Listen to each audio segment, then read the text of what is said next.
मंडळींनो, तर मंडळींनो, उन्हाळा सुरू झालेला आहे आणि उन्हाळा म्हटलं की पापड कुरड्या बनवणे हे आलंच. तर आज आमच्या इथे सुद्धा मम्मी पापड बनवणार आहे. चला तुम्हाला दाखवते. तर आता इथे पाण्यामध्ये मीठ, मसाला आणि जिरं टाकून त्याची उकळी काढून घेतली. तर आता ह्याच्यामध्ये तांदळाचं पीठ टाकलंय.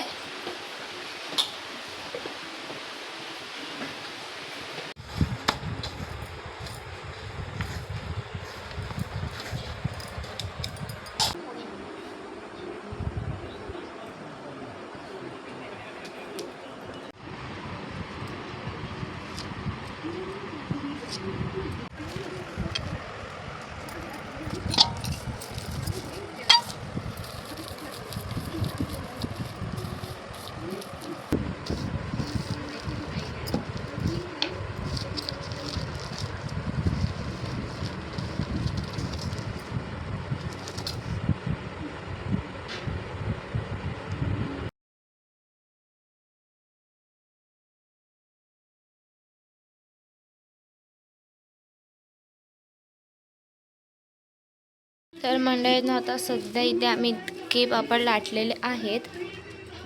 हे मी लाटलेत, ते मम्मीने लाटलेत. इथे आता अजून काम सुरूच आहे.